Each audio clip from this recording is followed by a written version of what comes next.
Cabaye gone. And that was my best impression I was doing there of Mathieu Debuchy. Poor old lad's lost his best mate for a second time. Once over at Lille, of course, and now at Newcastle as well. Welcome to another edition of Smiffta Stoppage Time, and how Newcastle could have done with a Johan Cabaye the other night. I'm positive in fact, that Newcastle with a Johan Cabaye would have broken down that Norwich team. As it was, they couldn't. I just think it would have taken maybe a set piece, a dead ball situation, or maybe just a bit of Johan Cabaye's sort of decision making in the final third, and I'm sure we would have won that game. As it was, dominated for large periods, couldn't get the goal. And 0-0 over at the Bridge as well, and Sam Allardyce just rolled up in that team bus and parked it in front of their goal, and Jose Mourinho labelled Sam Allardyce's team as playing some 19th century football. I think that's a bit harsh on the lads from the 1800s, but it was dogged. It was resilient. They dug in and they got that point. And fair play to Big Sam. He came out and said, "What do you expect me to do? I'm not going to come to Stamford Bridge and play an attacking brand of football. The guy knows how to get points down at the bottom, and there's no one better to steer them clear than Sam Allardyce. He knows exactly what he's doing." We talk about winning your home games in the relegation scrap, and who better is doing that now than Tony Pulis? And I think there'll be a few Stoke fans looking over at Crystal Palace and saying, "Ooh, we could do with a bit of Tony now," because the guy's got 5 clean sheets since he came to Palace. And as I said, Stoke are now below Palace. There's 6 points separating the bottom 10 teams in the Premier League. Pulis has never been relegated. I don't think he's going to get relegated this time. And Sunderland, of course, grabbing a good win at home as well.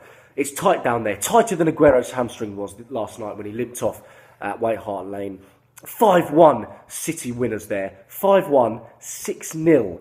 I guess the good news is, Tim, you don't have to play this lot again. And the reason I think City are going to win the title, they're surely going to win the title, apart from the fact that they are the best team in the league. Sherwood said they're the best team in the planet. I think that remains to be seen in the Champions League. But certainly the best team in England. And the reason they're going to win the league, they're getting this slice of luck. Key decisions at key times. 1-0 up. Danny Rose makes a last-ditch attempt to win the ball. And he gets his foot on the ball. Linesman flags. Danny Rose walks. He's sent off. And of course, City are going to, it's only going to be one scoreline from that position. 5-1 in the end. Elsewhere, the race for fourth is on. We've got Liverpool and United, I think it's going to be between. Fantastic result for Liverpool. 4-0 winners in the Merseyside derby.